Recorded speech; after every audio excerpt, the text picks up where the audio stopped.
All right, guys, so today we're starting with our phase shift, which is our horizontal shift. And you guys will see that they get a little more difficult adding a phase shift. I think you'll see that it's not too bad once you get the hang of it. So, first, I have all the critical information written here for amplitude, period, DCV, and axis of the wave. So, first thing is stop the video now. Make sure that you guys have all four of those correct and that you have no questions on amplitude, period, DCV, or axis of the wave before we move on. If you don't know how to do those, we're not going to be able to move on to what we're doing today. Okay, so at this time, stop the video and send me an email or ask me a private question on Google Classroom if you don't know how we got any of those first four. Okay, so now we're going to resume. Assuming you guys were good with those four, we're going to move on to the new one today, phase shift. So the phase shift, first off, is C divided by B. Okay, that's very important. It's not just C, it is C divided by B. Okay, so that's the first huge thing I can't stress enough. Phase shift is equal to C over B. The second thing is it is evil insides. I know some of your teachers have used that phrase in the past. Okay, so what that means is when C is positive, it's actually to the left, a shift to the left. Negative means to the right. So here I see a negative C value for number one, which means we're actually going to be moving to the right. It's the opposite of what you would think it is. Okay, so now C is pi over 2, and I see that B is 2.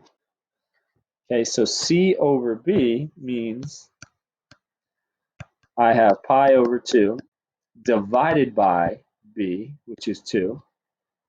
I'm going to use keep, change, flip. Keep the first fraction, change the sign from division to multiplication, and flip the second number. So I have really 2 over 1 flips to 1/2. And so that means my phase shift equals multiply across the top, across the bottom, it's pi over 4. Really important though, don't just say what the phase shift is, but also which direction. Okay, so your phase shift, it's going to be important that you get the correct value as well as the direction. All right, so next, graphing this. Okay, our first example here, we have a DCV of pi over 4 and a phase shift of pi over 4. Okay, so example 1 here, DCV equals your phase. We like that. Okay, that makes it the easiest. This is probably the most common example you will see, and it definitely helps for graphing purposes. Here's why. Okay, your DCV stands for distance between critical values. That's the distance between your dots on your graph. Your phase shift is you're translating or moving your graph right and left. Okay, so when they're equal, that's good because the phase shift, we're going to slide everything over and it's going to land perfectly on one of our DCVs. Okay, so I'll show you what that means here. Okay, when they are equal, okay, we're still scaling by our DCV like we have all year. So I'm going to go every other space, pi over 4, 2 pi over 4, which is really pi over 2, 3 pi over 4, 4 pi over 4 is pi, and then I'll do the same thing, negative pi over 4, negative 2 pi over 4, negative 3 pi over 4, and negative 4 pi over 4 is negative pi. Okay, my midline is 1 for the axis of the wave. Amplitude is 3, so I go up 3, there's my max at positive 4, down 3, your min is at negative 2. Okay, now here's what changes with a phase shift.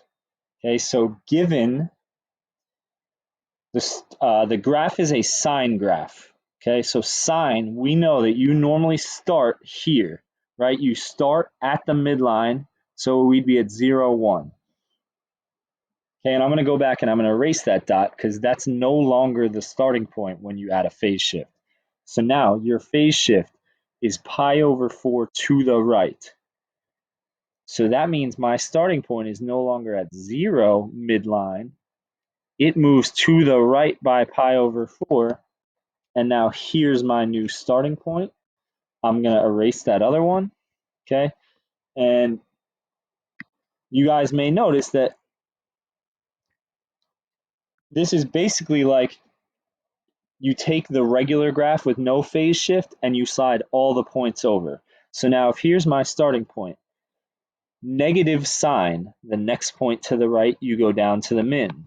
So it's just instead of starting at 0 midline, the next one over is the min. They both slide over by pi over 4 because that's a phase shift. Okay, next point over is a midline, then up to a max. Okay, so since this is at a midline coming from a min, at 0, I'm at the max. Next one over midline, next one over min, midline, and max. Okay, so now I'm going to connect the dots.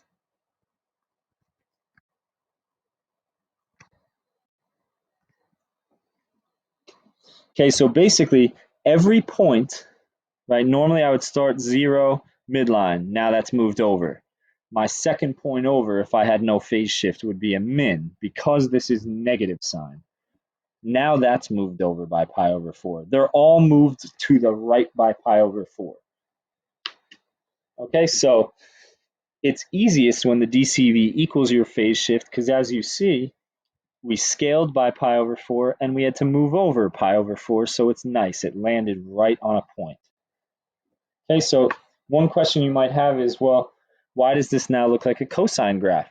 And that's going to happen a lot now that you have phase shifts. Okay, so when you have phase shifts, a sine graph may look like a cosine because now it looks like the starting point is a max. Okay, really our starting point was the midline, we just moved it over. Okay, and it can be vice versa. A cosine graph with a phase shift might look like a sine graph. All right, so now I want to do example number 2. We'll do one more here in this video. And please pause the video now if you have any questions from number 1. Okay, if you're stuck on anything we did here, please pause now, send me an email, ask me a question before we move on. All right, so now if you're resuming the video or if you had no questions, number 2, amplitude is 1, period, 2 pi over b. b is just 1, so it's 2 pi. DCV, divide that by 4. 2 pi over 4 reduces to pi over 2. Axis of the wave is at 0. Phase shift, remember it's c divided by b. In this case, that is pi is c divided by b, which is just 1. So my phase shift is pi. But really important, you want to point out that the phase shift is pi units to the right because this is a negative. Okay, so again, it's evil inside, so minus pi means really we're going to the right by pi. Okay, and it was the same thing above. Number 1, there was a minus, so we went to the right. So now, what's different here is my DCV and my phase shift are not equal. Okay, in number 1, they were both pi over 4. It worked out nicely. Now, when they are not equal, okay, you want to rewrite one of them so that I should say rewrite one or both so they have a common denominator. Okay, basically the skill here you're doing is finding a least common denominator, and it's not as bad as you would think. So the DCV is pi over 2, the phase shift is pi. Okay, I can rewrite pi as 2 pi over 2. So now they both have the same denominator of 2. Okay, and once we start graphing, I think you guys will see, or it will make sense, hopefully, why you write them with the same denominator. Okay, so now I'm going to graph by my DCV, which is pi over 2. Actually, first I'm going to draw on the midline, which is 0. Amplitude is 1, so the max is 1. The min is -1. I like to show those beforehand so I can draw my scale like outside of that range so my graph doesn't intersect with my scale. So now I'm going by my DCV, so I'll go every other, pi over 2. Next one is 2 pi over 2, which is just pi. 3 pi over 2. 4 pi over 2 is 2 pi. Okay, and now the same for in the negative direction.